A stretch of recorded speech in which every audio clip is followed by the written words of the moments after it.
Ce moment met une fin finalement à cette période de travail, met fin à de nombreuses auditions, met fin à de nombreux travaux. Et lorsque vous nous avez saisis, vous avez bien précisé, c'est vraiment une précaution que nous devons prendre d'entrée, que le statut des personnes réfugiées sur lesquelles nous avons travaillé est défini par la Convention de Genève, a été défini en 1951 dans le cadre de la Convention de Genève, et que c'est un statut qui ouvre de fait le droit à l'accès au marché du travail. Voilà. Donc, ce groupe de travail a été animé par Pierre Victoria, ici présent à nos côtés. Il avait également trois co-rapporteurs également présents qui vont se joindre à nous dans un second temps pour la webconférence, à savoir Pierre-Yves Chanu, qui, au sein de la plateforme RSE, représente le pôle des organisations syndicales de salariés, et plus exactement la CGT. Guylaine Hirso, ici co-rapporteur, qui au sein de la plateforme RSE représente le pôle de la société civile et l'organisation des petits débrouillards, et Odile Mento du pôle des entreprises et du monde économique représentant le MEDEF. C'est donc, je le disais, un travail qui prend fin, qui touche à sa fin, et il est grand temps pour moi, à la fois de vous remercier, Monsieur le délégué, pour la confiance que vous avez accordée à la plateforme RSE, aux travaux qu'elle était capable de mener. J'espère que vous serez satisfait du résultat, et je vais donc laisser la place à Pierre Victoria. C'est donc lui qui va vous remettre en main propre l'avis. Voilà, merci encore. Monsieur le délégué, avant de vous remettre ce rapport, notre rapport, vous dire d'abord que lorsque vous nous avez saisis, vous avez une certaine perplexité au sein des membres de la plateforme. Parce que les sujets que nous traitons habituellement, même si le champ de la RSE a tendance à s'élargir, nous amenons souvent plus à créer, à travailler sur des sujets sociaux, environnementaux, quelquefois sociétaux, mais assez peu sur les questions des migrations, et que la question qu'on s'est tout de suite posée, c'est de savoir si nous étions capables, nous qui représentons l'écosystème du monde économique, hein, pas seulement les acteurs économiques, mais évidemment les cinq collèges, cinq partenaires au sein des différents collèges, si nous étions capables d'apporter une véritable plus-value au travail, aux experts et à l'ensemble des professionnels et bénévoles qui travaillent sur le sujet des réfugiés, des personnes réfugiées. Nous avons essayé aussi, nous étions, quand vous nous avez saisis, en plein débat parlementaire sur les questions de migration, ce qui, bien évidemment, nous amenait à éviter l'écueil de relancer un débat au sein de la plateforme, qui, par ailleurs, est un débat important dans l'ensemble de la société, et bien de se focaliser sur la question qui nous était posée: comment favoriser l'intégration professionnelle des personnes réfugiées qui ont, comme vient de le dire Sabine, un réel droit au travail et qui ne trouvent pas de travail. Alors, les trois principaux euh, enfin les trois principales conclusions, je ne sais pas si on a trois d'ailleurs, mais que l'on a pu tirer. La première, c'est de souligner le caractère complètement paradoxal, voire un peu absurde, dans lequel nous nous trouvons, un pays où il y a une pénurie de main-d'œuvre et des secteurs en tension, et d'avoir 500 000 personnes qui bénéficient d'un statut de réfugié, dont en gros 40% n'ont pas d'emploi encore au bout de 2 ou 3 ans, les différentes statistiques. Donc c'est une situation à la fois humainement inacceptable, puisque les droits formels, une fois de plus, ne sont pas reconnus, mais surtout absurde sur le plan économique.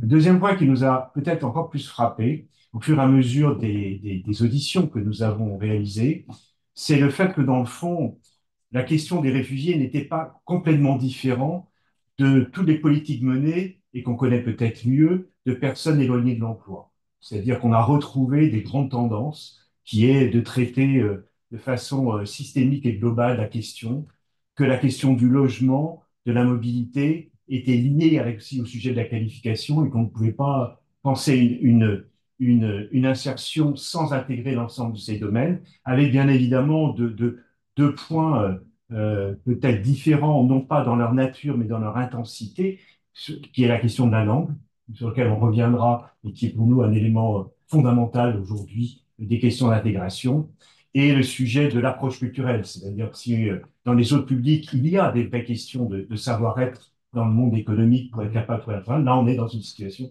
qui dépasse la question du savoir-être, qui est la question de l'approche culturelle. Ça, c'est les deux points, et donc dès que ces points-là, on les retrouvera. Le troisième point que je voulais souligner, c'est qu'on a voulu, justement, pour montrer qu'on était capable d'apporter une vraie valeur ajoutée, être le plus concret possible. Et donc, le rapport qui va vous être présenté, il va se focaliser sur l'identification des freins, sur la perception des leviers pour permettre une meilleure intégration et 12 recommandations que nous vous présenterons tout à l'heure et qui concernent l'ensemble des acteurs, d'ailleurs, pas seulement économiques, mais aussi politiques, professionnels, on reparlera tout à l'heure. Bien évidemment, je voudrais juste dire deux petites choses en conclusion. La première, c'est que si nous avons une approche économique, l'approche que nous avons eue au fil de ces mois l'a bien évidemment dépassé la question économique. La question de la citoyenneté était au cœur de notre réflexion, de nos débats, et que nous considérons que si la RSE est aussi une éthique de comportement, elle est aussi une éthique d'accueil, de regard sur l'autre et de se battre contre l'exclusion par principe et le conformisme et du retour sur soi que nous vivons aujourd'hui. C'est des éléments, bien évidemment, que nous avions en tête, même si on ne le perçoit pas tout à fait dans les recommandations qu'ils ont faites. Et la dernière chose que je voudrais dire, alors là, plutôt sur la question de la plateforme RSE, c'est que la RSE est un secteur qui est en plein mouvement qui est parfois contesté, qui est parfois aussi considéré comme étant plus du reporting que de l'action, ce qui n'est bien évidemment pas notre position. Nous, ce qui nous intéresse, c'est quelle est l'utilité sociale et sociétale de l'entreprise, comment elle peut participer au bien commun. Nous sommes complètement dans la dynamique des objectifs du développement durable qui a fait l'objet d'un dernier rapport que nous avons remis il y a quelques mois. C'est vraiment ça notre problématique. Et plus on intègre la question de l'RSE à l'aune de la question de l'utilité sociale et sociétale des entreprises, plus on va vers un élargissement de la responsabilité. Alors, il ne s'agit pas de considérer l'entreprise comme responsable de tout devant tout le monde, comme disait Dostoïevski, mais en tous les cas, elle a sa part de responsabilité et sa chaîne de responsabilité a tendance à s'élargir. Encore faut-il que ça soit dans une démarche de reconnaissance des efforts faits et sans doute de contractualisation entre les pouvoirs publics et les acteurs économiques dans cette capacité de participer au bien commun. Voilà le contexte, en tous les cas, dans lequel nous avons travaillé et les quelques mots que je voulais vous dire avant de vous remettre. Donc, ce rapport, voilà. Alors, on aurait pu le faire sous clé USB, ça aurait été plus écologiquement fait, mais bon, on est en stratégie. Et donc, j'ai l'honneur, au nom de la plateforme, des trois co-rapporteurs et des 15 ou 16 membres qui ont participé, en tous les cas, à ce travail, de vous remettre notre rapport. Merci beaucoup. Merci. Bien, mais écoutez, cher Pierre Victoria, je voudrais vous remercier pour ce travail. On va continuer cet échange et vous allez nous présenter donc les propositions que vous avez faites. Je voudrais remercier aussi les trois rapporteurs donc, qui ont œuvré dans les différents collèges, finalement, société civile, les associations, Madame Merceau, Monsieur Chanu et Madame Mento, avec lesquels que nous avions déjà eu l'occasion les uns ou les autres de nous rencontrer. Donc merci pour ce travail. Merci Sabine, merci à l'équipe pour avoir assuré ce débat interne au sein de la plateforme. Peut-être quelques mots pour vous rappeler que c'est une délégation interministérielle qui a 6 ans et demi d'âge, que cette délégation part de l'idée et de la volonté du chef de l'État en 2017 de, de se poser la question, l'immigration est un sujet qui fait beaucoup de tensions dans la société française, et à l'intérieur de la composante de la migration, il y a l'asile, là aussi qui interroge beaucoup les Français. L'asile, donc, c'est, vous l'avez rappelé, une convention internationale de 1951 qui a été complétée par d'autres instruments juridiques et qui amène aujourd'hui en France à avoir plus de 540 000 personnes qui sont bénéficiaires d'une protection internationale. C'est 2 fois plus qu'il y a 10 ans. Pourquoi cette progression? C'est une question aussi qu'on peut se poser dans le débat où on nous dit longueur de temps qu'il y a de plus en plus de migrants. D'abord parce que l'humanité fait aujourd'hui presque 8 milliards de personnes et qu'on considère, selon l'ONU, que 15% de l'humanité va bouger au XXIe siècle. Et pourquoi cette humanité bouge? D'une part parce qu'on a toujours été des migrants depuis le début de l'humanité, depuis l'histoire d'Homo sapiens, on a bougé.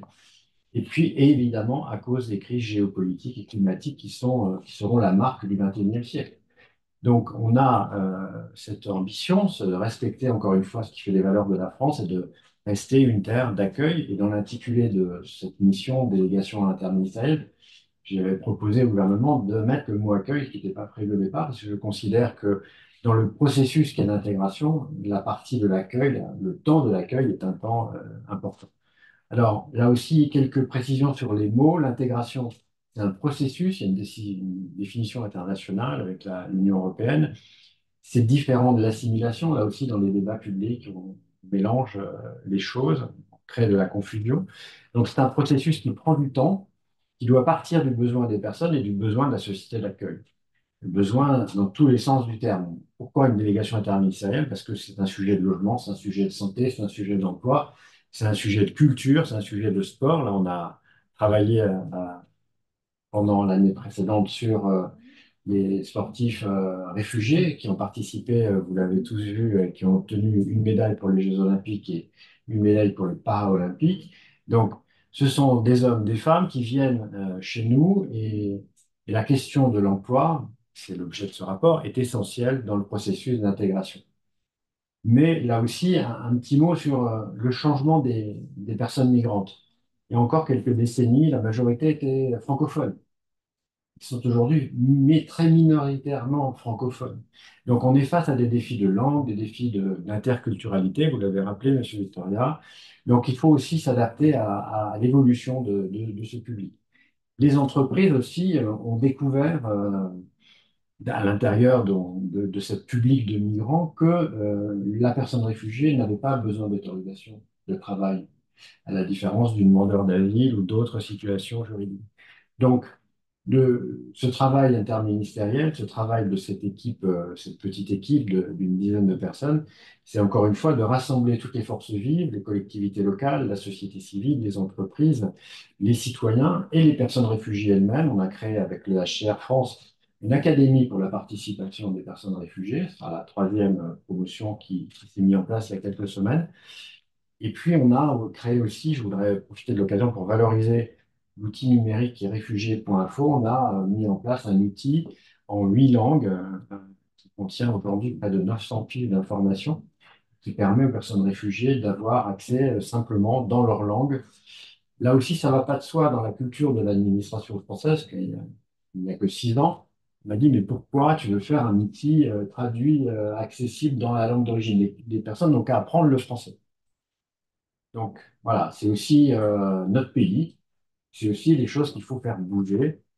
Voilà, je suis très heureux que vous me remettiez ce rapport parce qu'encore une fois, il reste beaucoup de chemin et les horizons qui sont devant nous, augmentation des migrations, pression des opinions publiques sur la fermeture, nous obligent à mettre en œuvre des politiques publiques réellement efficaces et réellement transforment et qui permettent de dire une personne réfugiée c'est tout bénéfice pour la société française.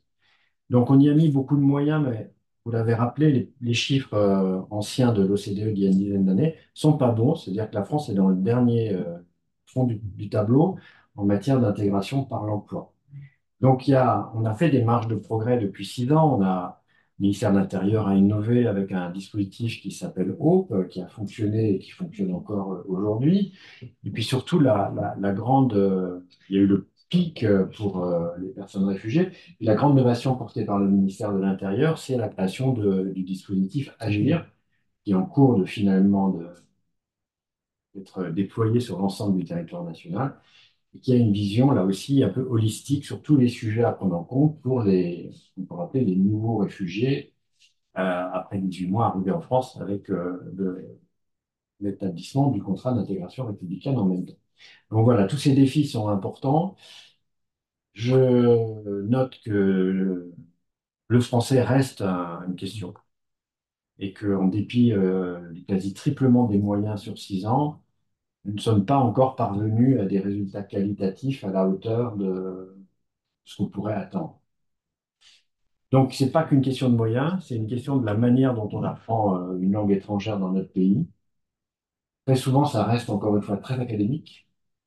Comme nous, on a appris, quand je dis nous, c'est le plus âgé peut-être ça, l'anglais, et qu'au bout de 8 ans d'anglais, quand je suis arrivé à la fac, je n'étais pas capable de parler fluent, comme on dit aujourd'hui. Donc voilà, faire de l'apprentissage du français, pour moi, l'immersion, le bain linguistique, c'est la réponse. Donc le cours est indispensable, mais avec le bain linguistique dans le pratique sportive, dans la pratique culturelle, dans l'entreprise. Et on voit aussi dans tous les témoignages que vous avez sans doute reçus que l'entreprise est prête aussi à faire des efforts pour faciliter l'apprentissage du français dès lors que le français est à un niveau minimum pour respecter les consignes de sécurité. Voilà, donc je ne serai pas plus long et j'attends avec impatience au cours de cet après-midi de, de vous écouter et d'entendre les préconisations que vous portez. Merci. Merci à vous. Nous allons donc passer au second temps. Bien, ben, nous allons passer donc à notre présentation. Comme vous voyez, le plan, comme je l'ai dit, va intégrer un état des lieux de la situation internationale, européenne et en France, avant d'aller sur les freins et les leviers en matière d'insertion. Donc, chacun des co-rapporteurs va présenter une partie de chacun des sujets en débat. Nous allons commencer par la question de l'état des lieux et je vais donner la parole tout de suite à Pierre Chanu pour vous présenter la situation de l'état des lieux en France et surtout international. Ah, moi, je vais commencer par l'international. Par exemple. Mes collègues poursuivront sur les autres dimensions. Bon, d'ailleurs, de ce point de vue-là, la première partie du rapport comporte énormément d'informations qui sont extrêmement utiles et qui permettent d'avoir un certain nombre de points de repère. La première chose, c'est quand on parle même si c'était pas enfin, c'est l'arrière-plan, mais c'est pas le sujet du rapport, des flux migratoires internationaux. Ce sont des choses que les spécialistes connaissent, mais la part des flux migratoires intercontinentaux est relativement faible. L'essentiel, c'est pour les flux continentaux. Dans ce cadre-là, bon, je reviens, bon, dans le rapport, on détaille les problèmes de statistiques qui sont posés par la question des personnes réfugiées au sens du Haut Commissariat des réfugiés des Nations Unies. Globalement, l'estimation en fin 2023, c'est de 35,8 millions de personnes réfugiées au sens de la Convention de Genève. Et le deuxième constat important, c'est que l'année 2022 marque un point d'inflexion dans dans ce nombre de réfugiés que le rapport a qualifié d'aggravation de la crise des déplacements. On a une hausse de 35% qui s'explique par un certain nombre de facteurs. Bon, là, qui vient plus à l'esprit, c'est la guerre en Ukraine, mais c'est aussi la poursuite d'autres situations critiques dans un certain nombre de pays, comme le Soudan, la Syrie et l'Afghanistan. Il y a beaucoup d'autres choses à dire, mais à ce stade, je me limiterai à ces deux. Guylaine, Oui, tu as des lieux écoutez, oui, alors je vais parler un peu rapidement de l'approche européenne. Je remercie quand même déjà M. le Préfet, M. le Délégué, qui a d'ailleurs bien présenté et bien posé le questionnement.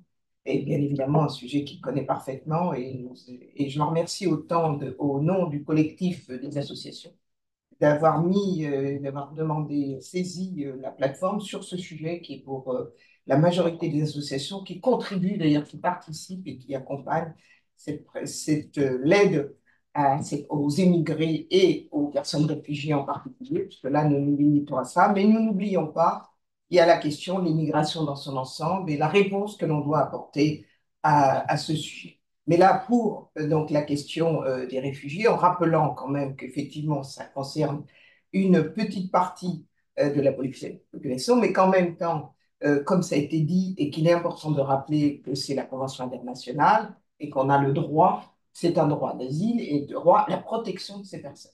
Et c'est important de le rappeler puisque c'est peu connu et on mélange un peu effectivement les informations sur ces sujets. Il suffit de regarder certains débats, notamment cette nuit aux États-Unis, parlant d'immigration et mélangeant tous les sujets. Donc, c'est important que nous, on soit sérieux et on a essayé de l'être et d'autant plus qu'on est collectif des activités économiques, les syndicats, les associations, des institutionnels qui étaient là, des chercheurs et tout. On a réussi et remercie l'animateur justement d'avoir su bien nous aiguiller pour qu'on arrive à sortir des propos et des propositions. Je sais, je suis trop longue, mais pour le diagnostic, pour mon coup, il est non exhaustif. Et vous le savez que, on vient de le dire, on va le répéter peut-être encore une fois, que les problèmes des statistiques, vous savez aussi, ça dépend aussi du périmètre, ça dépend des références. Donc, mais il est quand même clair qu'il y a une progression, bien sûr, compte tenu des facteurs dont on vient de parler, de la guerre en Ukraine, de la crise migratoire, il y a une augmentation, bien évidemment, des réfugiés, mais comme ça a été très justement dit, et il est important de le rappeler, que ce sont souvent des réfugiés à l'intérieur des continents d'ailleurs, et je rappelle, et que les flux, je dirais, traversants, ceux qui traversent éventuellement les terres ou traversent la mer, malheureusement, c'est toujours beaucoup trop important peut-être pour certains et certaines, mais c'est un faible montant. Je rappelle que le pourcentage des migrations est à peine de 3% dans le monde et progresse très très peu, contrairement à ce qui est dit par certains et certaines. Donc là, effectivement, il y a eu un prix migratoire en 2015. On a vu un peu le résultat. Je rappelle très vite, là, pour le coup, que l'Europe s'est saisie du sujet, bien évidemment, qu'il y a aussi modification du pacte migration de l'asile.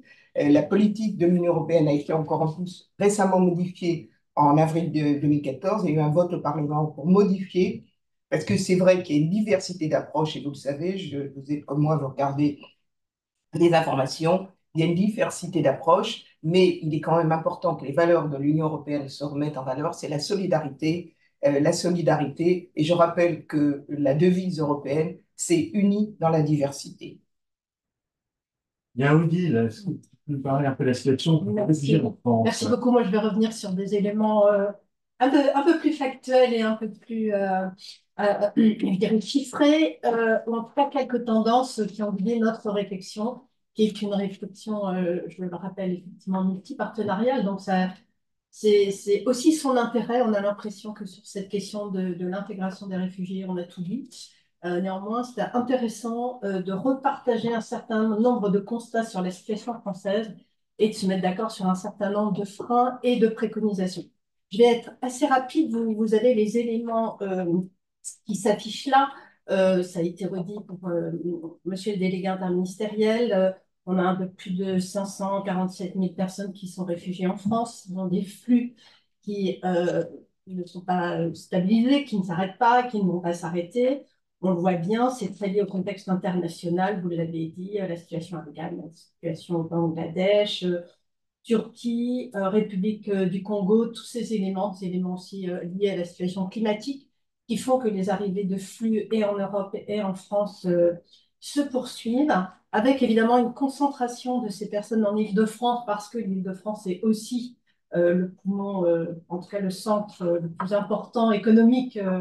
Et donc, il y a effectivement une concentration de personnes immigrées et réfugiées en France. Une complexité d'accès, si on regarde un peu plus la situation sur le marché du travail maintenant, effectivement, vous l'avez dit, une complexité d'accès à un emploi stable, un petit chiffre, 43% des personnes qui ont le statut de réfugié sont en CDI un an après l'acquisition du statut.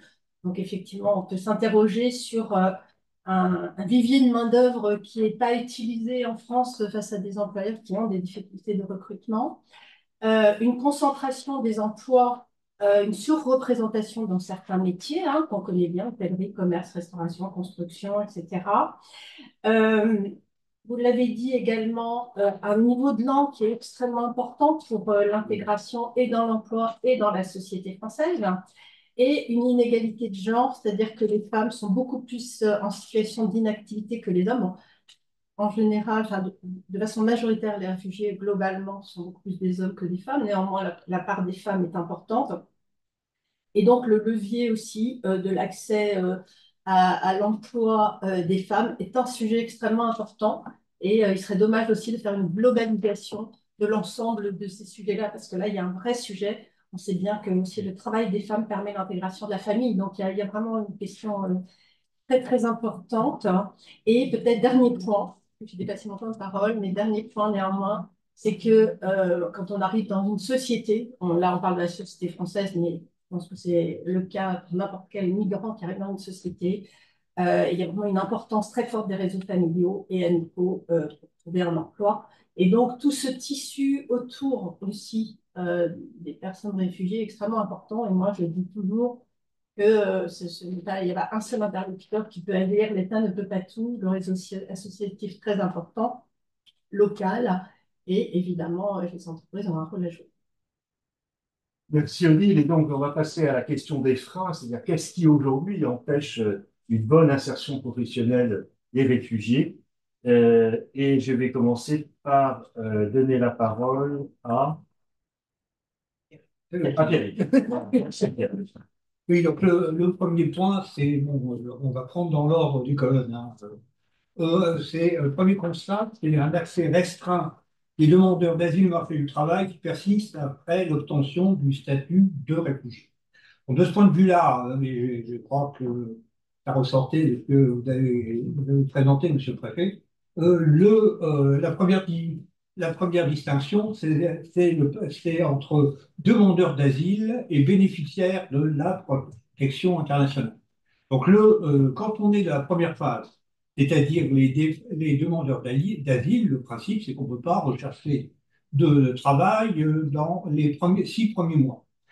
Passer les 6 mois, normalement, c'est possible, mais la procédure complexe qui est réalisée, c'est-à-dire qu'il faut avoir une offre, notamment il faut avoir une offre d'emploi avant de pouvoir candidater à cet emploi, fait que dans la pratique, très peu de demandeurs d'asile sont en situation d'obtenir un emploi. Et le deuxième point, et ça a été souligné par les chiffres rappelés par Gilles, c'est que une fois qu'on a obtenu le statut de réfugié, ces difficultés persistent. On est dans une population qui, en règle générale, recherche l'intégration dans l'emploi, donc est immédiatement sur le marché du travail, mais au bout d'un an, moins de la moitié ont effectivement trouvé un emploi, et comme il a été rappelé, ce sont souvent des emplois précaires. Alors, il y a une analyse qui est faite dans le rapport sur la nature de ces difficultés qui identifient un certain nombre de problèmes. Il y en a 3 qui me paraissent devoir être soulignés. Le premier, c'est le problème de la reconnaissance des diplômes, qui est souvent difficile, hein, ne serait-ce parce qu'en général, quand on a été amené à être demandeur d'asile, il est rare qu'on ait emporté dans ses bagages l'ensemble de ses certificats et diplômes, et que même si on l'a fait, la question de la comparabilité de ces diplômes peuvent être relativement compliquées. Bon, moi, il y a un sujet que j'ai bien vu à diverses reprises, c'est par exemple dans les professions de santé avec les personnes d'origine russe, donc pourtant le niveau professionnel est incontestable. Alors ceci crée un sentiment de déclassement professionnel.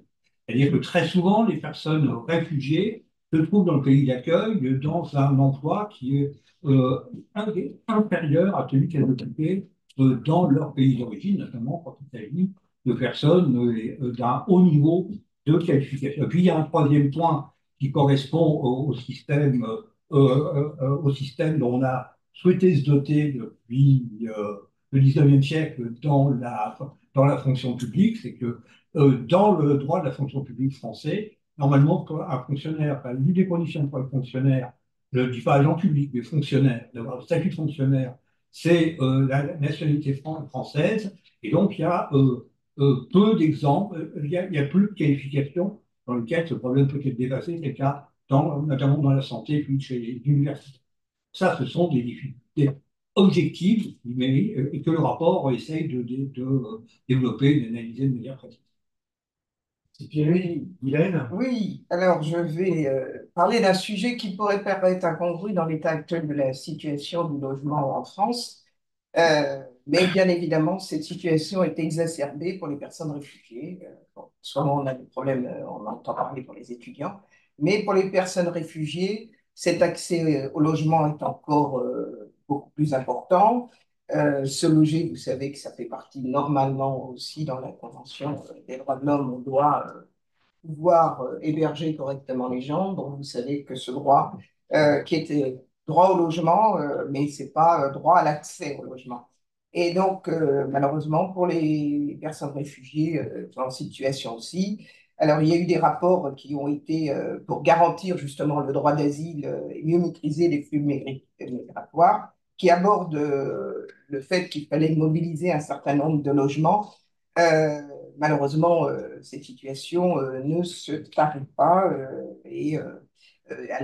Là, on parlait je fais partie de collectifs et d'associations, notamment la Fédération des acteurs de la solidarité, plein d'associations Emmaüs, tout ça, des associations style Aurore, donc s'il n'y avait pas les associations, pour tous ces centres d'hébergement collectif, pour le soutien à ces personnes immigrées.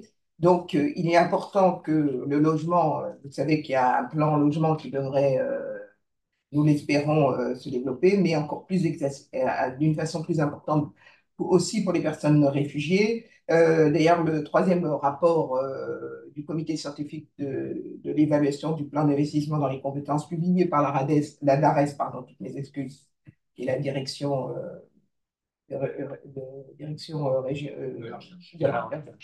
excusez-moi, le ministère du Travail, exactement, a publié en 2022, a mis en avant les tensions sur la capacité d'hébergement et de logement affectant directement l'accès à l'emploi et à la stabilité des parcours professionnels. Donc, bien évidemment, et vous le savez tous, d'une part, ces questions de logement freinent l'accès, freinent le fait de se sentir intégré, et aussi s'ajoute à cela, et c'est pareil, ce n'est pas spécifique aux personnes et réfugiées, mais c'est encore plus exacerbé, la difficulté de la mobilité géographique, d'une part, l'acquisition des fois des permis de conduire qui ne sont pas aisés, et puis en plus, l'accès à même si, comme ça a été dit tout à l'heure, il y avait une concentration dans les zones urbaines et principalement en Île-de-France, il y a quand même justement une nécessité d'une mobilité géographique, puisque vous savez que, par exemple, en ruralité, notamment le monde agricole utilise beaucoup de personnes réfugiées, il faut le dire, et tant mieux, mais il y a des problèmes quand même d'accès directement à leur emploi, et donc ces problèmes de mobilité et je rappelle bien sûr ces problèmes d'émergement, et bien évidemment, j'en parlerai un peu plus tard, les associations, comment elles essayent d'aider, de contribuer d'ailleurs avec le monde de l'entreprise pour régler ces problèmes-là. Et pourtant, il y a beaucoup de programmes d'intégration dont nous avons regardé de très près. Euh, Beaucoup d'acteurs, je l'ai dit tout à l'heure, publics, privés, associatifs et territoires, et des résultats insuffisants. La question qui est posée, c'est pourquoi en sommes-nous là? Pourtant, la volonté politique est exprimée, et notamment à travers le contrat d'intégration républicaine que doit signer chaque réfugié et qui doit normalement l'accompagner vers son intégration dans tous les sens du terme, qui intègre les sujets d'emploi, de logement, etc.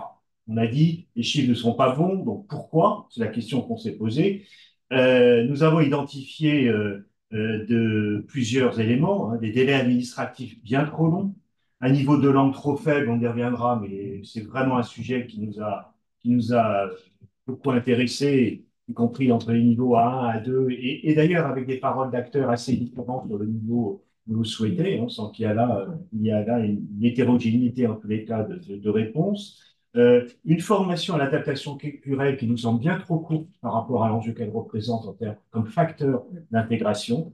Aussi une formation des personnes très peu qualifiées, éloignées de l'emploi et des analphabètes, très très faible. C'est-à-dire, c'est ce qu'avait souligné également l'OCDE dans son rapport de 2019. Et puis, il y a un gros besoin de cohérence et de coordination. Donc, il y a un manque de cohérence entre les programmes des différents acteurs. Il y a un paysage qui est très fragmenté, hein, qui fait à la fois sa force des uns et des autres, mais qui a aussi ses limites si on n'apporte pas coordination et cohérence. Et si on cite enfin les moyens financiers et humains, ça ne nous semble pas avoir été le préalable. Les éléments précédents nous semblent nécessaires d'abord à structurer avant de parler uniquement des moyens financiers que l'on souligne habituellement. Odile, si tu veux poursuivre. Oui, alors effectivement, dans les freins, il y a eu évidemment le frein de l'accès à l'emploi disponible, hein, et aux procédures de recrutement. Alors, l'objectif, là, c'est pas vraiment de pointer du doigt les procédures de recrutement, mais vraiment, c'est un peu l'effet de l'expérience, on va dire. D'abord, il faut souligner, vous l'avez dit au début, il y a vraiment une méconnaissance encore importante du statut de réfugié et de la capacité qu'ont ces personnes à pouvoir accéder à un emploi sans demander une autorisation de travail. Et je pense qu'il y a toujours et encore, malheureusement, je dirais, un besoin de pédagogie vis-à-vis des entreprises parce que, et des services de recrutement d'ailleurs, hein, quel qu'il soit, parce qu'il y a encore toujours cette ambiguïté-là. Et donc, ça, c'est un des premiers freins qu'il faut, à mon avis, lever, qui est assez simple à lever. Le deuxième, ça tient à l'entrée dans l'emploi et donc à la phase de recrutement. Euh, les process de recrutement, notamment dans les grandes entreprises, peuvent être excluants de fait parce que les CV des personnes qui arrivent directement en répondant à un emploi ne sont pas totalement dans les standards d'un candidat lambda qui pourrait postuler. Et donc, de fait, il y a une sélectivité qui est peut-être accrue pour ces personnes. Il y a deux manières de faire vis-à-vis de ce public réfugié, plus largement d'ailleurs vis-à-vis des publics qui sont éloignés de l'emploi. Soit l'accès direct à une annonce, avec cet effet de sélectivité de fait qui peut se passer. Et la deuxième stratégie, c'est quand l'entreprise engage une politique spécifique en partant de la situation objective de la personne, de son entièreté et qu'elle bâtit et que cette personne rentre dans un parcours de formation puis de sélection d'accès à l'emploi sur un emploi disponible. C'est ce que font les programmes autres. Il y en a d'autres, hein. Il y a H1, enfin, il y en a beaucoup. Ça fonctionne. La difficulté, c'est vraiment le passage à l'échelle. Parce que, évidemment, tous ces publics, tous ces programmes ont montré leur efficacité, hein, et c'est vraiment, je dirais, des programmes de dentelle. Et donc, le problème, c'est comment on arrive à traiter la masse de toutes ces personnes et sans que cette massification, finalement, ne dégrade les conditions d'accès à l'emploi. Ça, c'est un vrai défi parce qu'on sait bien que ces personnes-là, elles ont besoin d'un accompagnement, elles ont besoin d'un parcours d'accompagnement qui est multi-acteur, hein, parce qu'il y a les problèmes de langue, il y a les problèmes administratifs, il y a aussi le passé personnel de la personne qui a quitté son pays, donc il y a aussi le deuil du pays, le deuil de sa vie antérieure, il y a aussi le parcours de migration, quand même extrêmement difficile, et donc tous ces éléments-là nécessitent une adaptation, en tout cas dans l'accès à l'emploi, de façon pour que ça se passe bien. Voilà. Je voulais dire aussi, enfin, ce qu'il faut souligner, c'est à quel point, à la question, est-ce qu'il y a un problème de méthodologie d'approche du sujet? La réponse est non.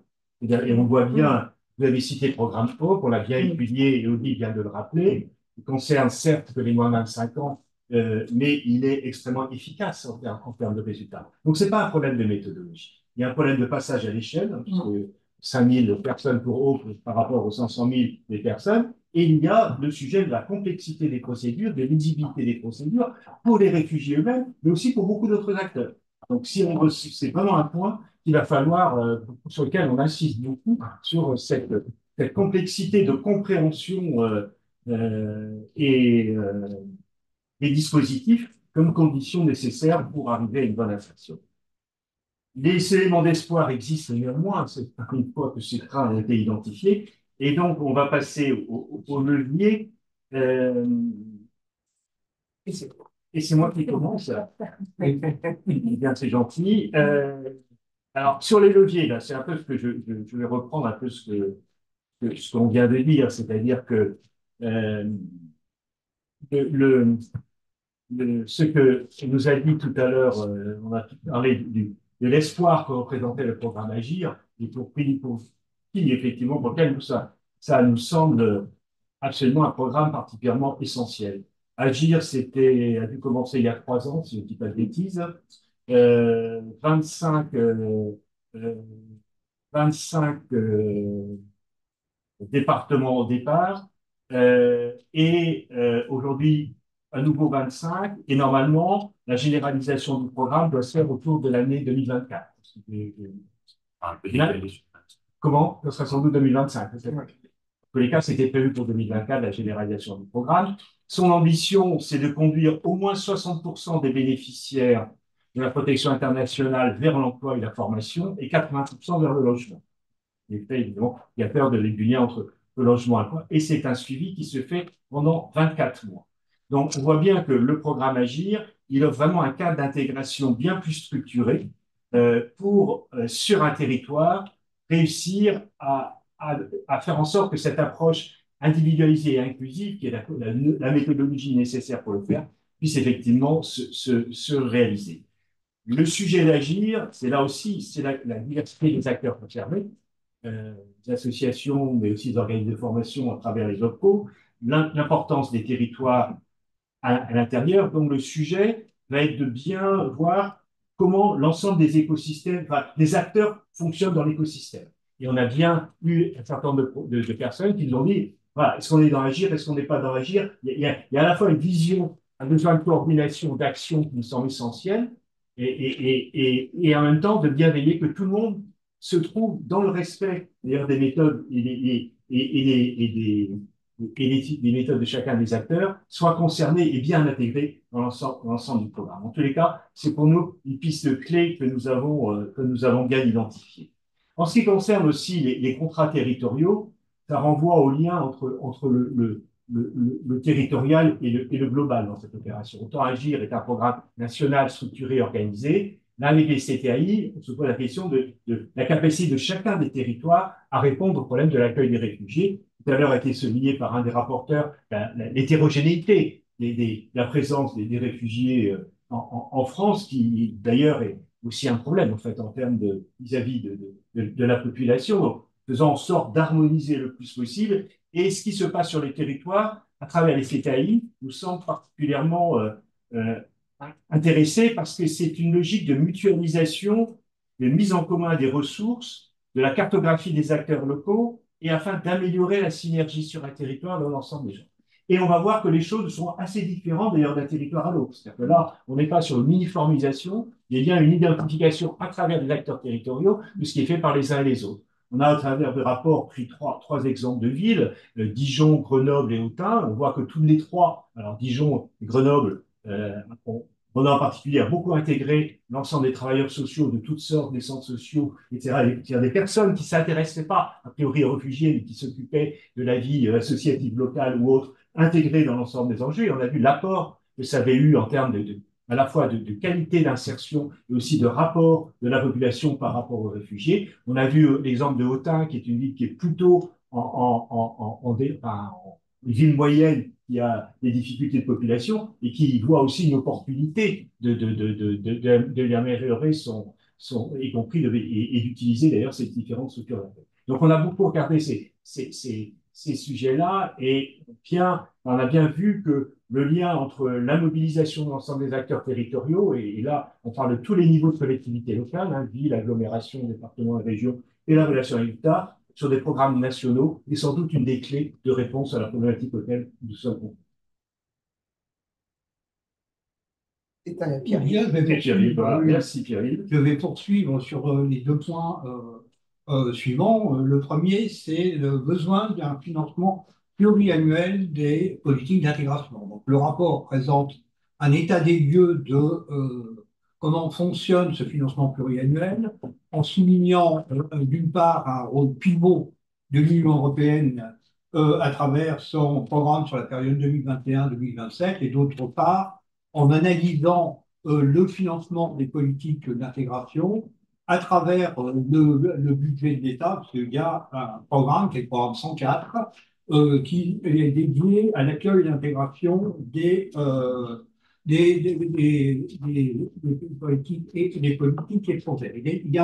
Et nous soulignons un constat essentiel de l'OCDE dans le rapport de 2022, et qu'on a besoin d'un financement pluriannuel pour soutenir ces politiques d'intégration de façon continue. Je suis à titre personnel, mais bon, ça peut faire débat dans la plateforme, partisan d'une forme d'État stratège, est une illustration de ce besoin, parce qu'une politique de ce type doit s'inscrire dans la durée, et donc elle est peu compatible avec le principe d'annualité tel qu'il se concevait, en tout cas autrefois. Oui, Merci Pierre-Yves. Il y en a d'autres points. Ah oui, pardon. Je me permets. Ah, je croyais que tu avais fini, pardon. On n'a pas parlé de la formation professionnelle. Voilà, le deuxième, c'est l'importance de la formation professionnelle. Donc, ce point est analysé en détail dans le rapport et montre que les réponses recouvrent largement les problématiques, comme le disait le délégué général, les problématiques globales concernant ce qu'on appelle les personnes éloignées de l'emploi et que dans une certaine mesure, les outils à mobiliser sont les mêmes avec bien évidemment un certain nombre de spécificités et qui s'appuyant sur un certain nombre d'outils qui sont connus. Il y a l'un des points qui est important et qui est illustré notamment pour le programme HOP, c'est la capacité des différents acteurs à travailler ensemble. Et moi qui suis par ailleurs, dans le cadre d'un autre de mes mandats, administrateur de la structure de formation professionnelle de la sécurité sociale, ce qui est important de souligner, c'est le rôle des opérateurs de compétences. Il y en a 9 en particulier qui ont développé fortement cette question dans la capacité à mettre en place un certain nombre de politiques et à développer des synergies avec les autres acteurs. Voilà. Les fameux OPCO. Les fameux OPCO. Parce qu'on en a parlé, et voilà, et je dirais quelques mots sur les OPCO et de l'aide enfin, utilisée avec les associations. Préalablement, je tiens quand même, et ça a été dit un peu par Pierre, sur cette question de l'intégration des réfugiés, l'intégration professionnelle, et le lien avec la RSE, et donc l'engagement de la direction de la sensibilisation des collaborateurs. Parce que, quoi qu'en pensent certains, c'est cette ouverture sur l'autre et le côté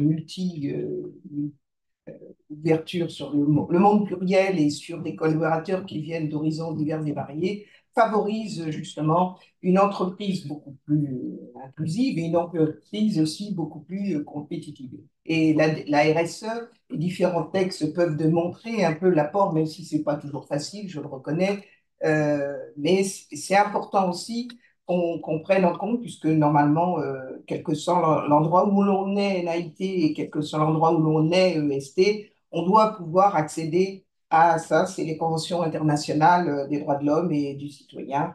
Je ne vais pas y revenir, je l'ai déjà dit, mais c'est important de se le rappeler de temps en temps.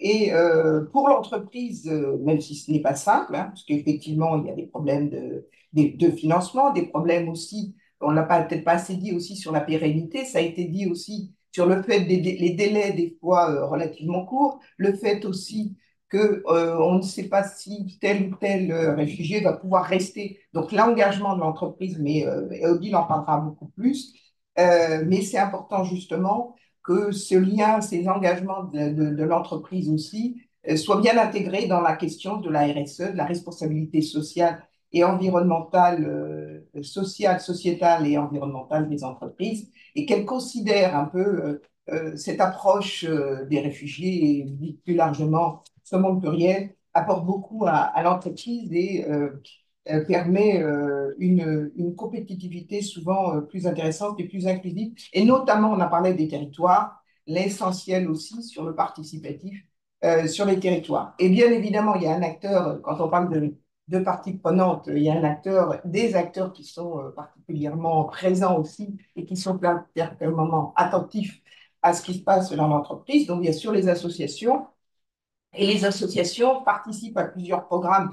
Vous les aurez dans le document que vous aurez soit plutôt en ligne ou soit ceux qui sont là pour le récupérer. Mais vous avez tout un tas de programmes, notamment Singa avec Each One. Il y a l'ECO qui a fait des choses. Il y a beaucoup de programmes en lien avec les entreprises, notamment pour la formation linguistique, on l'a assez dit. Bien que pour certaines personnes, il n'y a pas besoin de parler français pour être naturalisé, pour un réfugié, il faut qu'il parle quand même correctement le français. On voit, et ça a été dit par monsieur le préfet ou Pierre, notre aisance à parler plusieurs langues, c'est vraiment, se démontre tous les jours pour les Français. Donc, on devrait des fois penser à tout cela quand on va à l'étranger un peu et qu'on voit des étrangers qui sont en France. Néanmoins, il est quand même important de prendre en considération la connaissance de la langue, la connaissance de l'approche culturelle d'un pays dans lequel on est. Je pense que c'est aussi important. À Paris, il y a eu justement, il y a un projet qui s'appelle Refuge, qui sur le parcours linguistique à la vie professionnelle. Donc, je pense que quoi que je dise et qu'il est important selon pluriel, mais il est effectivement essentiel qu'on améliore ce dispositif d'accès et les associations, de nombreuses associations sont là, participent et je pense que d'ailleurs Odile pourra le dire, presque tous les programmes qui sont mis en œuvre dans ces domaines sont avec le partenariat avec des associations. Nous devons aussi saluer quand même des fonds de dotation qui ont été créés aussi spécifiquement un peu, ce qui s'axe sur ces sujets, sur l'intégration. Euh, je pense à différents, mais je ne vais pas les citer parce qu'il y en a quand même beaucoup. Mais il faut quand même être vigilant parce que vous avez aussi un peu des attrapes financement. Donc, il faut une certaine, d'avoir des indicateurs sérieux et une régularité, je l'ai dit, une pérennité, je l'ai dit, mais que ces différents programmes soit nécessite quand même une vigilance. On a auditionné quand même un certain nombre d'associations et on s'aperçoit que il y a quand même quelques programmes qui sont malheureusement relativement restreints. Ça, bon, c'est de la faute, c'est une question de financement, mais surtout qui ne sont pas quand même opérants sur le terrain. Voilà. Alors, je vois qu'on nous fait signe que c'est un peu long. Donc, je vais m'arrêter, mais je voudrais juste rappeler aussi que ces sujets ne doivent pas être négligés au niveau européen, puisque l'approche au niveau européen est importante, puisqu'il y a aussi des financements sur ces questions au niveau européen et essayer aussi d'avoir une approche donc acteurs, je l'ai dit, mais aussi de liens avec différents pays de l'Union européenne pour un peu améliorer, puisque vous le savez, il y en a qui veulent fermer leurs frontières, d'autres qui sont un peu plus prêts à les ouvrir. Donc, essayer de voir un peu au niveau européen comment ce dispositif peut mieux fonctionner. Bill, Oui, alors moi je vais terminer évidemment sur l'importance et le rôle de l'entreprise, plus globalement d'ailleurs des réseaux d'entreprises, parce que bien sûr, ben, la question de l'intégration des réfugiés, c'est déjà un engagement de dirigeants d'entreprise, on l'a bien vu en 2015, dès le début de la crise migratoire et de la mobilisation que aussi, avec votre arrivée, vous avez mis notamment sur les territoires. Il y a vraiment un engagement personnel du chef d'entreprise, ça c'est extrêmement important. Et au-delà de cet engagement personnel, il y a aussi les collectifs d'entreprises qui se sont structurés, notamment avec cette crise migratoire dès 2015. Donc, on a parlé de TENT, il y a aussi sur d'autres sujets, mais qui intègrent cette question des réfugiés, le collectif pour des entreprises plus inclusives. Il y en a beaucoup d'autres. Les MEDEF chez nous, les MEDEF territoriaux sont très impliqués au niveau territorial, justement, pour faire le lien entre les associations, les entreprises, etc. Donc, il y a en fait tout ce maillage local, puisque évidemment, c'est une question qui est locale avant tout, hein, on en parle au niveau national, mais c'est vraiment une question qui est locale. Et donc, tout ce maillage aussi permet de faire levier avec évidemment la politique publique, avec les collectivités territoriales, enfin, avec tout cet écosystème qui finalement permet d'apporter des solutions petit à petit. Il y a le sujet de l'entrepreneuriat, on n'en a pas beaucoup parlé. C'est vrai que l'entrepreneuriat, c'est aussi une modalité d'accès à l'emploi qui est extrêmement intéressante, qui offre une limite, c'est-à-dire que dès lors qu'on n'a pas les réseaux en France pour ouvrir une entreprise, même une micro-entreprise, c'est un peu plus compliqué. Donc, il y a des associations, il y a des réseaux qui existent. On connaît Sing évidemment, mais il y en a beaucoup d'autres. Et puis, il y a évidemment le levier interne des politiques, on en a parlé, de RSE, d'inclusion. Donc ça, ce sont des politiques très structurées. Le volet d'accès à l'emploi des publics en difficulté et des publics réfugiés est là aussi extrêmement structuré et structurant, puisque ça fait partie aussi de la stratégie de l'entreprise. Et tout ceci permet finalement d'avoir des engagements qui sont sociaux, sociétaux, mais aussi économiques, puisque avant tout, c'est une question économique. Et il ne faut pas oublier quand même, compte tenu du volume de ce vivier de main-d'œuvre, je dirais, ben voilà, c'est un levier, en tout cas, qui ne doit pas être négligé. Et le taux d'emploi, on devrait en faire une politique, enfin, c'est déjà une priorité politique, mais améliorer le taux d'emploi des personnes réfugiées pourrait vraiment contribuer aussi à réduire les difficultés de recrutement. Voilà, je pense que c'est vraiment important. Il y a évidemment tout un tas de leviers qui existent, hein. Il y a les clauses sociales d'insertion des marchés publics qui sont bien connus. Mais vraiment, ce volet devrait être d'améliorer le taux d'emploi des personnes réfugiées comme d'autres. Mais en tout cas, voilà, c'est un des sujets sur lesquels on peut agir. Et on y reviendra sur les recommandations, effectivement, d'évolution des pratiques. Donc, les recommandations. Alors, les recommandations, nous en avons 12.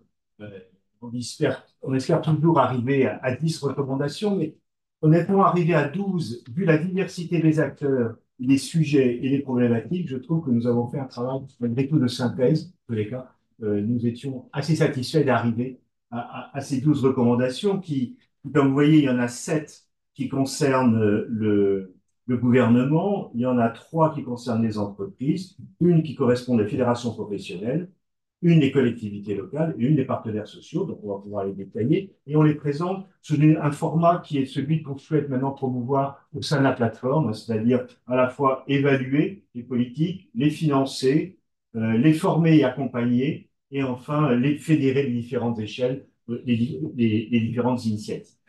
Donc, je ne sais plus. Donc, je vais essayer de parler de mesures, d'évaluation et de suivi, justement, des recommandations que nous faisons. Je veux dire, malheureusement, c'est vrai que vous allez dire que je suis quelqu'un de très négatif, finalement, mais il est important aussi qu'en France, on soit un peu plus dans l'évaluation des politiques publiques. Et là, ça en fait partie, parce qu'il y a des bonnes choses.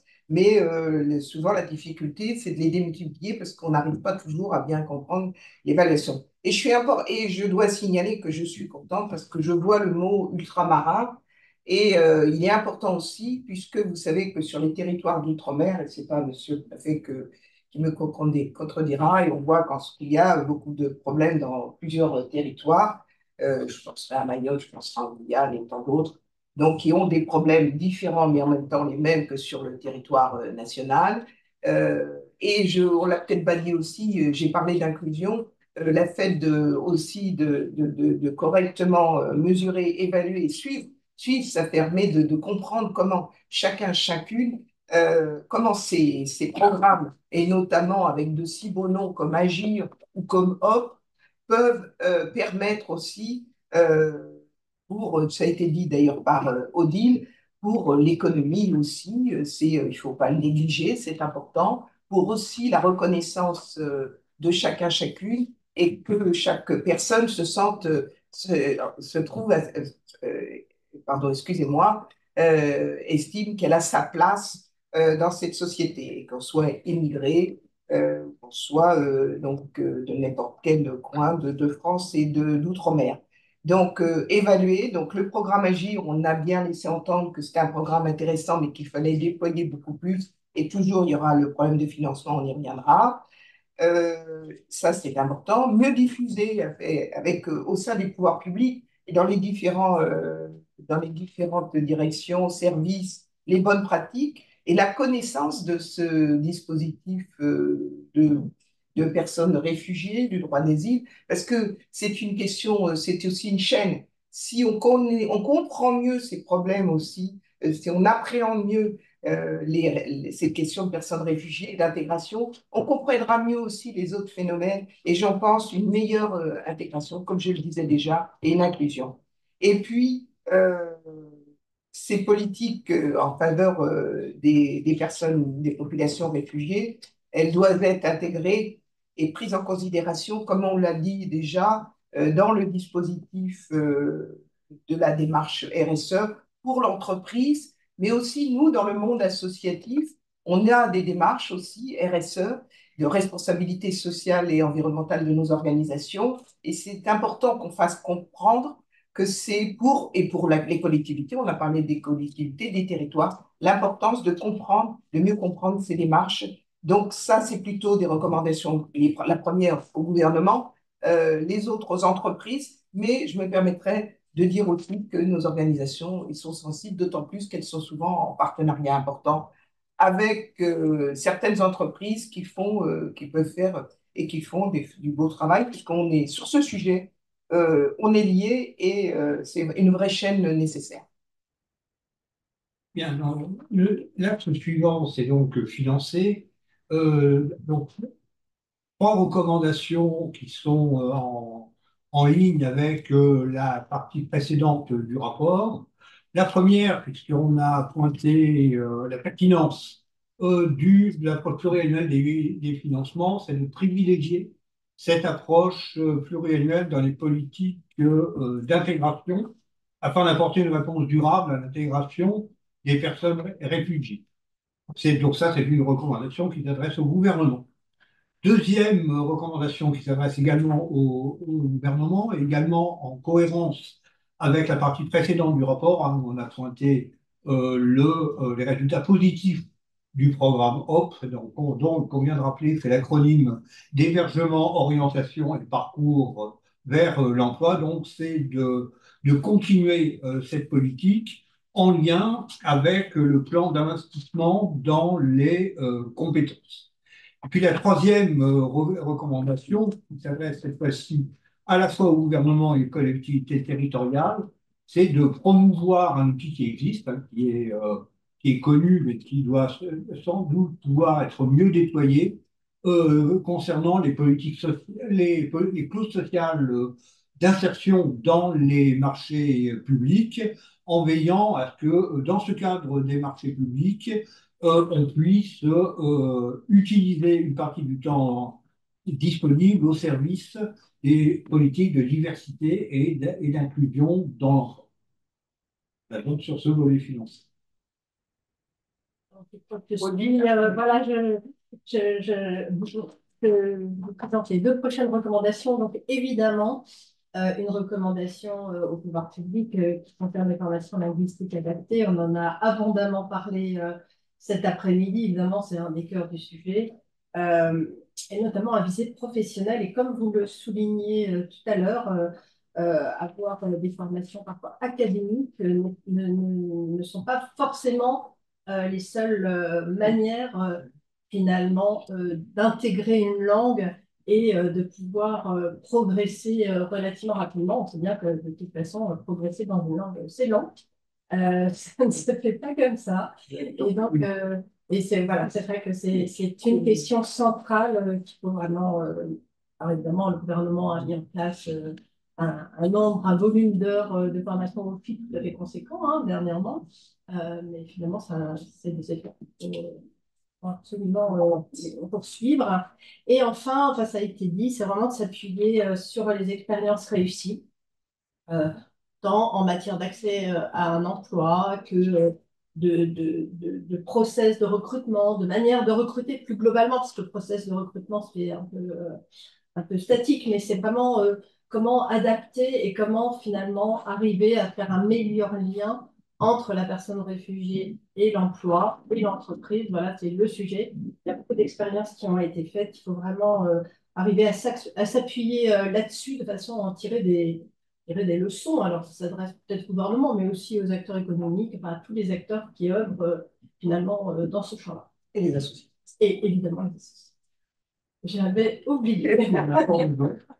Encore de l'eau. Tiens, on a encore, c'est toi, Oui. c'est toi, Odile. C'est moi. Évidemment, il y a le volet fédération professionnelle. Elles ont un rôle de conseil, d'accompagnement, notamment des PME, TPE. Donc, voilà, un certain nombre d'entre elles, d'ailleurs, mettent en place des outils dédiés pour recruter, pour mieux identifier les compétences. Et donc, la plateforme recommande finalement d'amplifier ces actions et d'amplifier, ou en tout cas peut-être aussi de mieux faire connaître ce qui se fait dans les secteurs d'activité, puisque là encore, il y a beaucoup de choses qui se font, mais parfois à bas bruit.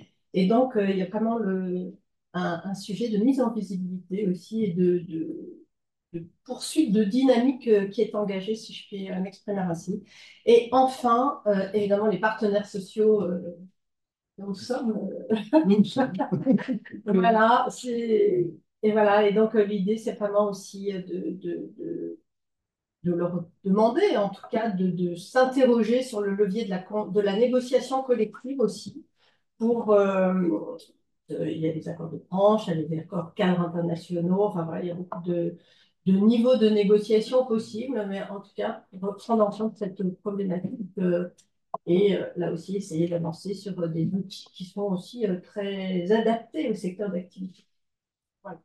Et si je peux rebondir sur ce que vous avez dit, c'est un point sur lequel on a insisté, qu'on a bien pointé, l'idée qu'on est dans un pays où les instances représentatives du personnel, le dialogue social est une réalité, et qu'on s'appuie sans doute insuffisamment sur ces instances, d'autant plus qu'aujourd'hui, avec de nouvelles réglementations, il est amené à parler de beaucoup d'autres sujets, dont les sujets environnementaux, climatiques, etc. Pourquoi pas aussi poser la question dans toutes ces instances de l'intégration des réfugiés, sachant que bien évidemment, une bonne intégration, c'est aussi une bonne relation entre collègues de travail et de soutien. Enfin, c'est un point sur lequel, qui n'est pas anecdotique, je dirais, dans nos propres recommandations.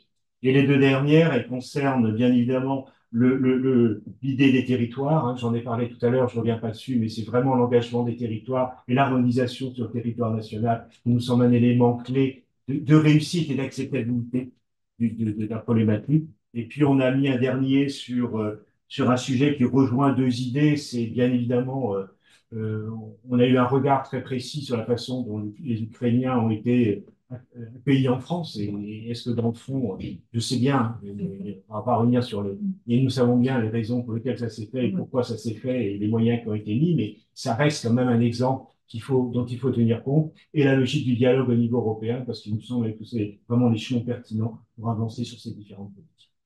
Donc voilà nos 12 propositions, recommandations plutôt que propositions. Ce que je voudrais juste dire en conclusion, c'est deux choses. C'est que d'abord, si vous considérez que ces recommandations sont certaines, en tous les cas pertinentes, eh bien, nous sommes prêts à continuer à dialoguer avec vous. Notre sujet plateforme, c'est aussi parfois de ne pas pouvoir, au-delà des rapports, poursuivre un peu le chemin à la fois de ce qui semble pertinent, pas pertinent, et de voir, nous est arrivé, hein, et encore dernièrement, de retrouver les propositions que l'on avait émises dans des textes législatif, mais on doit quelquefois oublier de nous en parler. Et c'est pas très grave, on est là pour travailler pour le domaine public, et c'est encore mieux pour les gens de la plateforme si on a un retour effectivement sur un certain nombre d'initiatives, de propositions qui peuvent être faites. Et puis ça vous a pas échappé que nous avons toujours parlé de personnes réfugiées, mais non pas des réfugiés, parce que nul n'oublie que ce dont on parle là et les recommandations qu'on fait, il s'agit bien évidemment de personnes humaines et que nous n'oublions pas oublier, en tous les cas, dans notre vision qui est, comme je disais, la RSE, qui est aussi une éthique de comportement et de bienveillance à l'égard des autres personnes. Voilà.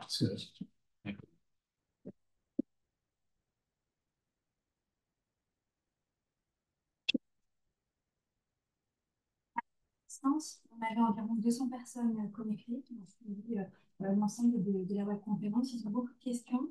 La première, c'est le rôle des fondations d'entreprise. Quel est le rôle de cette entreprise dans l'intégration professionnelle des personnes réfugiées?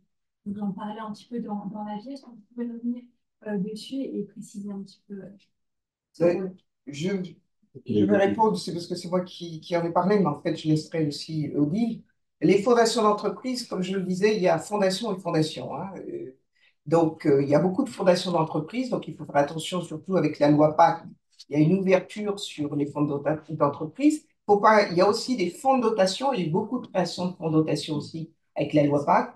Les fondations d'entreprise qui nous intéressent là en matière, ce sont celles qui travaillent sur ces sujets, donc personnes réfugiées. C'est pour ça que quand il y a eu d'ailleurs la saisine, je le dis, le collège société civile était très en retrait sur la question des fondations, non pas par rapport à, et dans les propositions, non pas par rapport à ce qu'elles font, mais en disant attention, on parle de fondations d'entreprises qui ont été créées dans ce groupe, on parlait de telles, il y a plusieurs entreprises, la Fondation L'Oréal, enfin bon, j'aime pas trop citer de nom d'entreprise, mais vous avez plusieurs entreprises, il y en a qui, bon, Veolia, il y a plein de gens qui font pas forcément de fondations et qui font aussi des choses sur ces sujets-là. Donc, fondation d'entreprise, oui, il y a des fondations aussi de personnes hein, qui s'intéressent à ces sujets et qui travaillent avec des associations complètement dédiées à ces questions d'approche des personnes réfugiées. Donc, c'est pour ça qu'on était, alors, dans notre saisine, il y avait la question des fonds de dotation, des fonds de dotation et des fondations d'entreprise. On ne veut pas, notre difficulté, c'est dire attention que ça ne soit pas des allégations du green, du social washing, et qu'on dise on fait ceci, on fait cela. Donc, avec l'expertise, comme d'ailleurs Odile le dit très juste, l'a très bien présenté, comme c'est dans le rapport, avec une expertise bien précise sur ces questions, c'est trop sérieux, comme on dit, et c'est pas de la com, c'est vraiment un travail, et ça engage l'entreprise, et c'est pour ça qu'on a dit que ça doit être complètement intégré dans la démarche RSE. Donc, souvent, la fondation d'entreprise, elle est intégrée ou pas, mais généralement plutôt intégrée quand même, dans la démarche de l'entreprise, mais il y en a peu, et Odile me le redira, qui sont vraiment dédiés à ces sujets de l'accueil des personnes réfugiées. Alors, peut-être en complément, en fait, dans les fondations, donc évidemment, il y a un paysage qui peut être assez divers. Néanmoins, les fondations d'entreprises sont un des maillons, je dirais, tout à fait essentiels de cette chaîne d'accompagnement des personnes réfugiées. Elles ne travaillent pas uniquement que sur l'emploi, elles travaillent sur l'accompagnement, sur l'accès au logement, sur aussi l'adaptation culturelle, hein. Il y a beaucoup d'actions qui sont dans ce sens. Et en fait, leur modèle, en fait, c'est de soutenir et d'accompagner, de financer des structures, notamment associatives, qui travaillent sur ces questions-là. Et donc, c'est un chaînon, je dirais, tout à fait indispensable, complémentaire de l'ensemble de cette chaîne, de cette dynamique d'accompagnement sur ces publics. Donc, c'est assez similaire à ce qui peut être fait sur d'autres publics qui sont éloignés de l'emploi. Néanmoins, il y en a qui sont très connus, hein, BNP Paribas, par exemple, L'Oréal. Voilà, il y a des fondations qui sont très reconnues dans le paysage aussi et dans l'accompagnement notamment aussi culturel des personnes réfugiées. Donc, voilà, c'est un des éléments qui est important dans cet Mais complètement écosystème. intégré avec les associations, généralement. Celle qui fonctionne bien, Oui, c'est oui, oui. complètement en lien avec les associations. Une autre question, on avait, en tout cas, on a l'opérateur de compétences Atlas qui suit la web compétence, un opérateur de compétences très engagé dans la formation. Est-ce que vous pourriez en dire un petit peu plus sur le rôle des opérateurs de compétences pour l'intégration professionnelle des personnes réfugiées?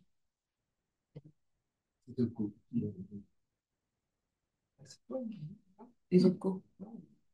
Bah, disons que Atlas est bien placé pour savoir quel est le rôle des opérateurs de compétences dans l'accompagnement, mais ils ont un rôle de conseil des entreprises et ils ont un rôle aussi de formation et notamment de structuration de parcours via les préparations opérationnelles à l'emploi, qui sont un des leviers importants qui permet aussi de, de, de- de structurer un parcours d'accompagnement vers l'emploi de personnes notamment réfugiées, mais pas que, et qui sont dans une logique de mobilité professionnelle.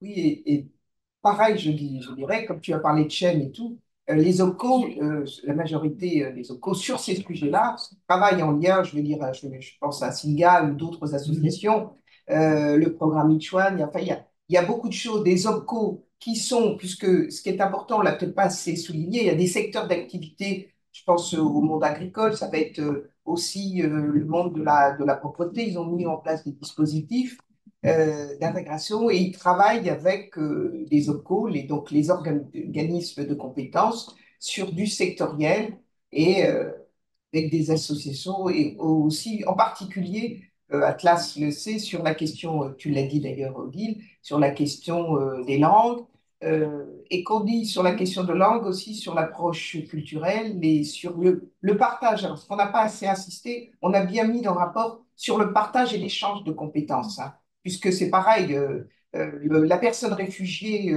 amène aussi, on le met dans nos textes, aussi amène beaucoup à l'entreprise par ses compétences et son ouverture sur. Merci. On a également une question, vous avez cité le programme Each One. Est-ce que vous pouvez en dire un petit peu plus et expliquer quel est le rôle de l'entreprise dans ce? Alors, le programme Chuan est un des programmes, je dirais, privés, qui s'est montré, qui était au départ associatif et qui s'est structuré justement pour mettre en place un programme d'accompagnement des personnes réfugiées dans l'emploi en travaillant spécifiquement avec certaines entreprises. Et je dois dire qu'au départ, Each One a travaillé avec nous sur des expérimentations dans le secteur bancaire avec un objectif qui était justement de permettre à des personnes qui étaient diplômées dans leur pays, alors, quel que soit le niveau de diplôme, d'accéder à un emploi qualifié en France.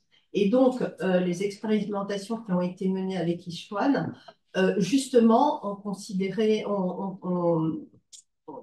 ont été réalisées sur la base d'un partenariat tout à fait étroit entre des entreprises, des besoins de recrutement, des associations un écosystème qui intervient sur différents leviers, un OPCO aussi qui finance les préparations opérationnelles à l'emploi, et donc un parcours d'accompagnement qui permet derrière d'avoir une formation et d'accéder à un emploi. Et j'avoue on a tous un peu oublié, on a oublié de citer France Travail, c'est quand même, je voudrais que vous nous en excusiez alors qu'on les a auditionnés et qu'on a montré l'importance aussi de France Travail sur ce sujet. Et ils sont d'ailleurs partenaires dans le Chouan.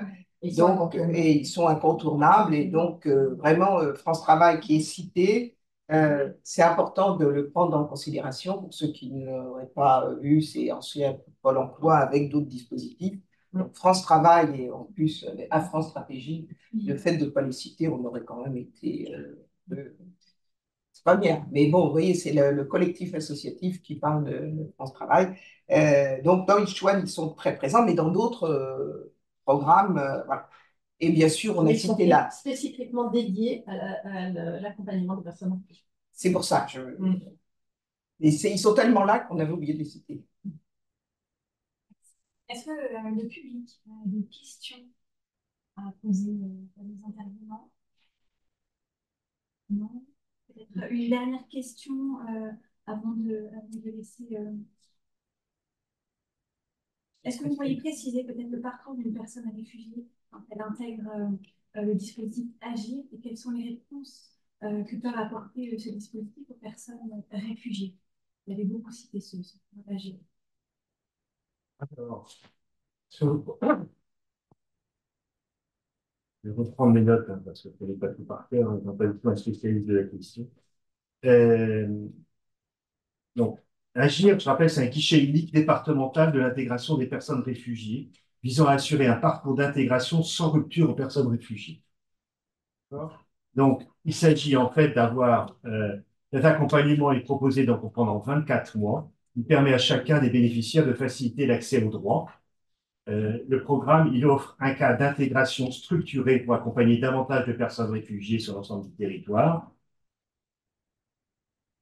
et de développer, voilà, c'est ça que je voulais surtout souligner, de développer une approche beaucoup plus individualisée et inclusive, par contre, afin de répondre à la diversité des profils des personnes réfugiées.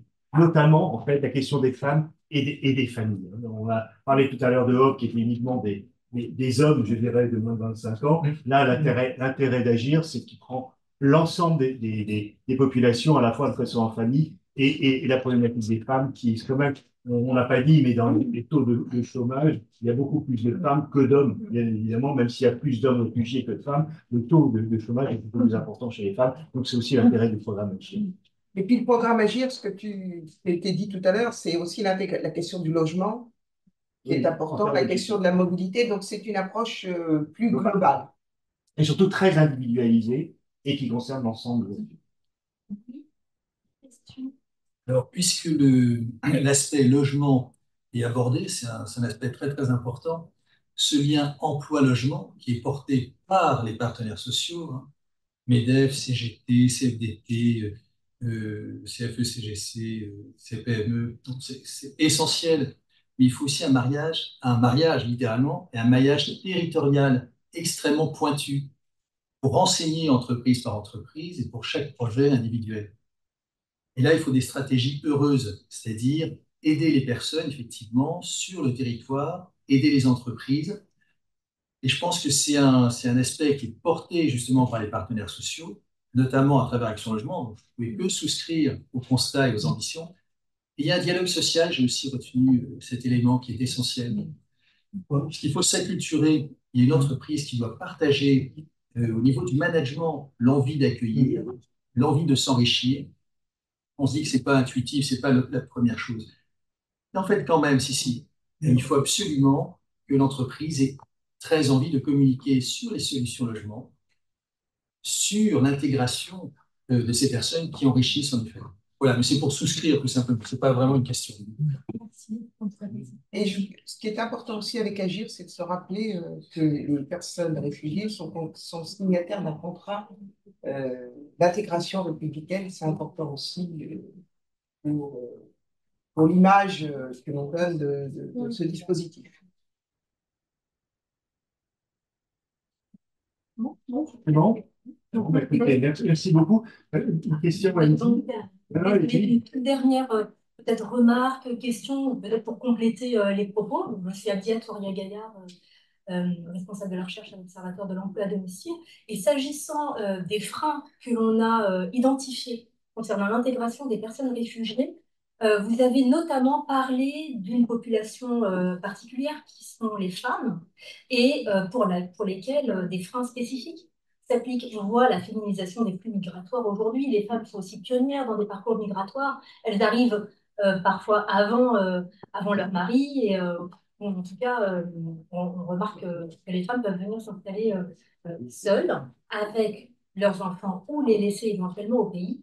Et quand on parle d'intégration professionnelle, la question du logement est fondamentale, un logement adapté. La question de la mobilité géographique et des moyens nécessaires pour pouvoir rejoindre un éventuel emploi ou une formation est fondamentale. Et la question des modes de garde. La question des modes de garde, je ne sais pas si vous avez pu l'aborder dans votre rapport, mais il me semble, voilà, parce qu'il me semble que pouvoir entrer en formation, pouvoir avoir un emploi, il faut à la fois la disponibilité mentale pour pouvoir le faire, mais également la disponibilité physique. La question de la mobilité aussi, emmener ses enfants à l'école ou éventuellement vers leur mode de garde, solvabiliser les modes de garde également, et puis peut-être sortir des réseaux de solidarité familiale ou amicale qui s'observent dans, des, parmi la population immigrée qui, nécessairement, ne pouvant pas solvabiliser un mode de garde, fait appel à la voisine, à l'amie ou à sa famille. Donc, je voulais savoir si ce point avait été soulevé, si éventuellement des solutions pouvaient... Oui, On a identifié le décalage du problème des femmes par rapport aux autres, mais on n'a pas travaillé vraiment sur le sujet. oui, alors il se trouve que je suis aussi, je suis là en tant que trésorière de l'association Les Petits Débrouillards. Et c'est une association vous savez, dans les tiers-lieux.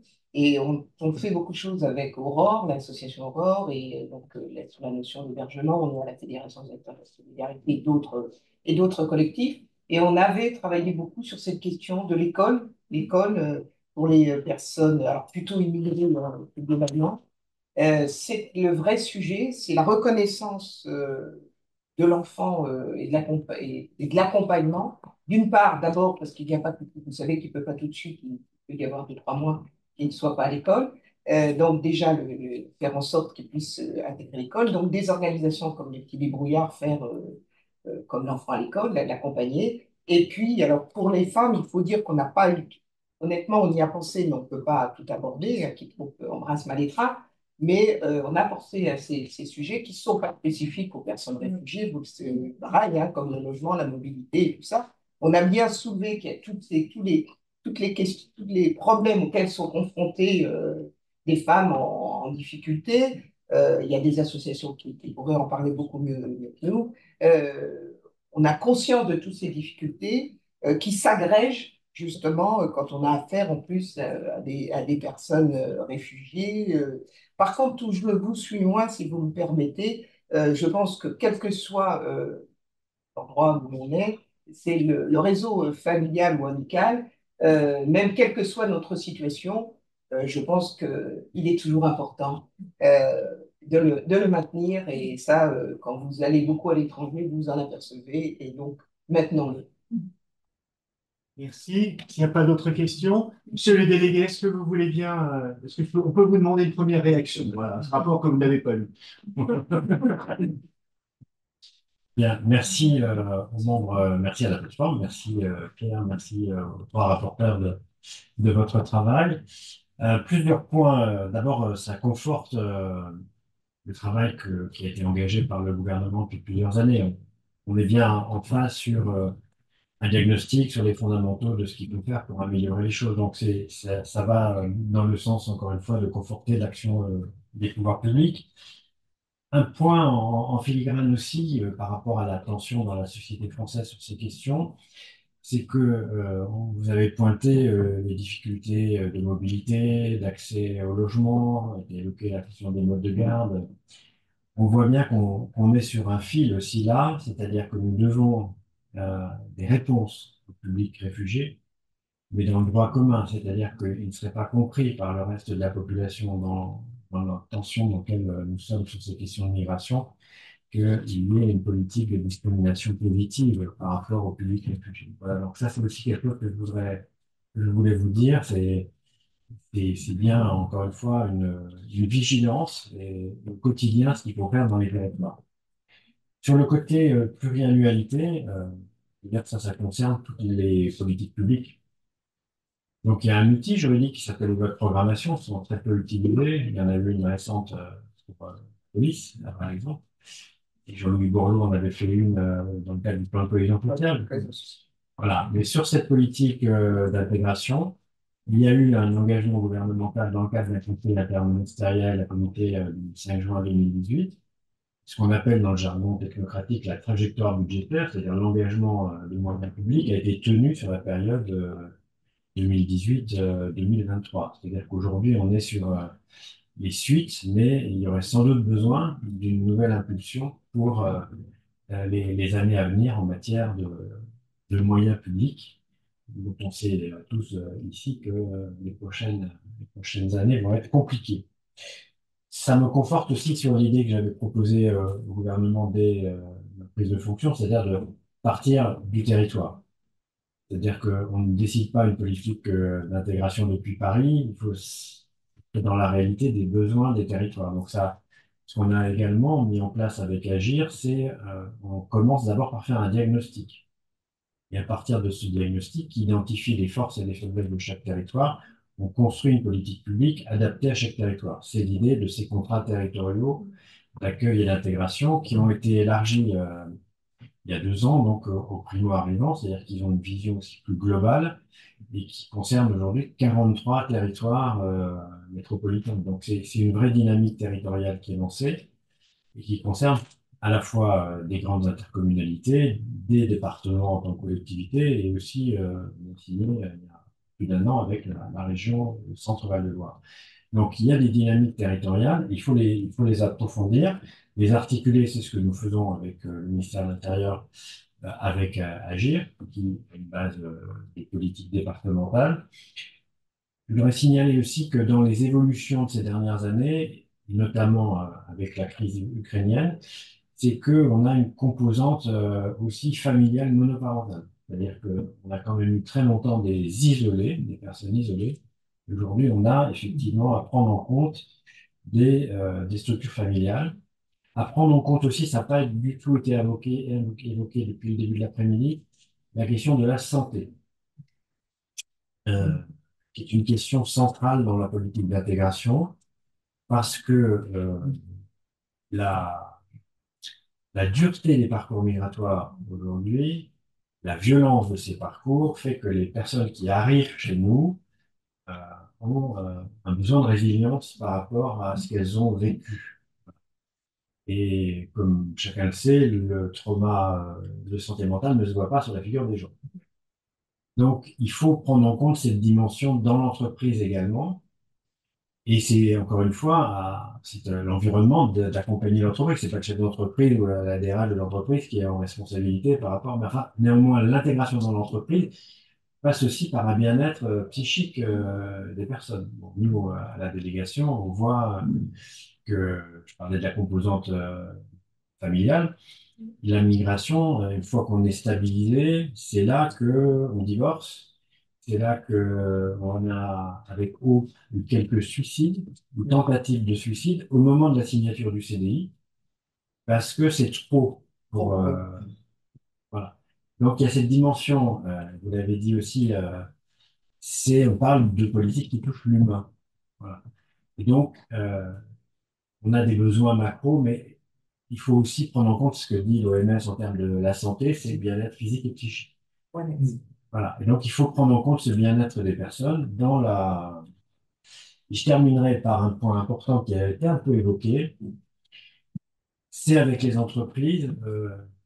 La mobilisation, elle est évidente. On n'a pas parlé, j'ai signé un protocole avec le mouvement d'employeurs pour l'insertion et la qualification. On n'a pas parlé des entreprises s'engagent, on n'a pas parlé de la fondation Agir contre l'exclusion. Enfin, il y a une dynamique territoriale sans précédent sur cette question de l'intégration professionnelle des réfugiés, mais il y a la question de le faire savoir. Comment j'en parle dans mon entreprise? Visiter avec le représentant du HR en France une entreprise à Caen sur les entrepôts frigorifiques de la grande distribution des magasins Super U, là. U. Et c'est vrai qu'il y avait tout un travail préalable à l'arrivée dans l'entreprise pour expliquer pourquoi on fait cette. Voilà. Et après, il y a comment on le dit à l'externe. J'ai vu la semaine dernière TENT et on s'est réinterrogé sur quelles actions de médiatisation on peut faire dans le climat général où effectivement, vous l'avez rappelé, ce travail que vous avez fait au sein de cette plateforme vous a permis aussi aux uns et aux autres de vous reposer sur c'est quoi une personne réfugiée juridiquement et je pense que dans le débat public, un peu plus de sérénité, un peu plus d'explication serait utile. Voilà. Donc, formons le vœu que votre contribution, ce rapport, permette là aussi de poursuivre des débats dans la société française avec les différentes composantes de notre société qui permettent de voir l'utilité et aussi la motivation des personnes réfugiées. Parce que quand on a fait cet effort énorme de traverser et de venir chez nous, on a des gens qui veulent en sortir et qui veulent, s'ils ont une famille, offrir les meilleures conditions de vie à leurs enfants. Donc voilà, c'est tout ça qu'il faut garder ce côté humain et en même temps développer des dispositifs qui aient un sens. On a parlé d'évaluation des politiques publiques, proche des 40 ans de vie publique, et dès le début de ma carrière, parler, il faut faire d'évaluation, on n'en fait pas en France. 40 ans après, je veux dire que le constat qu'on peut partager ensemble, c'est que on en parle beaucoup, on n'en fait pas beaucoup. Ou si on fait de l'évaluation des acteurs, du jeu des acteurs, mais pas de l'efficience ou de l'efficacité des dispositifs ou des actions qu'on mène. Donc, on est des champions du discours. Et donc, il y a peut-être encore une fois, grâce à vous, à mettre un peu de pragmatisme et d'efficacité. Voilà. Merci en tous les cas, Pierre. Merci.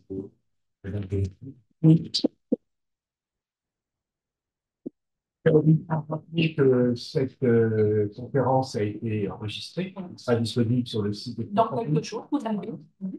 Remercier tout particulièrement l'équipe permanente, hein, sans qui il n'y aurait pas de rapport aujourd'hui.